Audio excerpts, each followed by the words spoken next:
Hi hello friends, என்னடா இது நம்ம சண்முக வாத்தியார் செய்கிறது சரிதானே அப்படின்னு நினைக்கிறவங்களாம் நம்ம வீடியோக்கு லைக் பண்ணிக்கோங்க. ஆமாங்க, இப்போ பார்த்தீங்கன்னா சாமிதுரைய உயிரை காப்பாற்றி ஆகணும், அவன் கெட்டவனாக இருந்தாலும் அவனுடைய உயிர் எனக்கு முக்கியம் அப்படின்ற மாதிரி நம்ம சண்முகம் பார்த்திங்கன்னா இப்படி ஒரு முடிவு எடுத்துட்டாங்க. சரவணனுடைய வாழ்க்கை எக்கேடாவது கெட்டு போனால் என்ன, அதாவது சாமிதுரை பார்த்திங்கன்னா எனக்கு ஒரு நல்ல பொண்ணை பெற்று கொடுத்துருக்கான் எனக்கு மருமகளாக, அதுக்காகவாவது நான் அவனுடைய உயிரை நான் காப்பாற்றுவேன் அப்படின்னு சொல்லிட்டு நம்ம சண்முகம் பார்த்திக்கலாம் இப்படி ஒரு முடிவு எடுக்கிறாங்க. நம்ம ரம்யா சொல்கிற மாதிரி பார்த்திங்கன்னா ரம்யாவுடைய பேச்சுக்கு கட்டுப்பட்டு ரம்யாவுக்கு தாலி எடுத்து கொடுக்குறாங்க.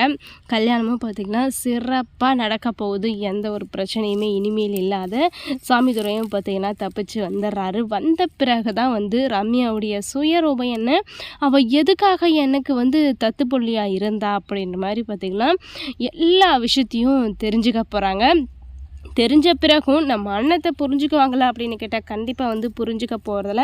அப்போவும் அண்ணத்து மேலே ஏதாச்சும் ஒரு சின்ன குறையாவது சொல்லிக்கிட்டே தான் இருக்க போகிறாங்க. நம்ம ரம்யா அந்த மாதிரியெல்லாம் செஞ்சுருக்க மாட்டாங்க, இவங்க தான் போய் சொல்கிறாங்க அப்படின்ற மாதிரி தான் சொல்லுவாங்க. ஏன்னா நம்ம சாமிதுரை பற்றிலாம் இப்போ ஒரு நினைவே இல்லாமல் இருக்கார்.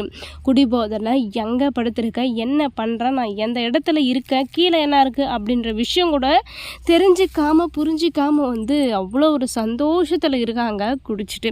இப்போது இதையெல்லாம் தாண்டி மறுபடியும் நம்ம ரம்யா தான் இப்படியெல்லாம் பண்ணியிருக்காங்க அப்படின்னு யாராவது சொன்னால் நம்புவாங்களா? கண்டிப்பாக நம்ம அண்ணன் சொன்னால் கூட நம்ப போகிறதில்ல. அவர் நம்பினாலும் அண்ணத்துக்கு எதுவும் இல்லை, நம்பலைனாலும் அண்ணத்துக்கு எதுவுமே இல்லை. இப்போது பிரச்சனையே பார்த்திங்கன்னா நம்ம அண்ணத்துக்கு தான். ஏன்னா கல்யாணம் முடிஞ்ச கையோட வீட்டுக்கு வர போகிறாங்க. வீட்டுக்கு வந்த பிறகு தான் நம்ம அண்ணத்துக்கு பிரச்சனையே கிளம்ப போகுது. இன்னையிலேருந்து பார்த்திங்கன்னா அண்ணத்துக்கு பிரச்சனை ஸ்டார்ட் ஆகிடுச்சு அப்படின்னு கூட சொல்லலாம். ஏன்னா ஒவ்வொரு பிரச்சனையாக ஸ்டார்ட் ஆகுது. அது மட்டும் இல்லாமல் எல்லா பிரச்சனையும் நம்ம அண்ணன் எப்படி சமாளிக்க போகிறாங்க அப்படின்றது தாங்க அதில் மிகப்பெரிய கேள்விக்குறியாக இருக்குது.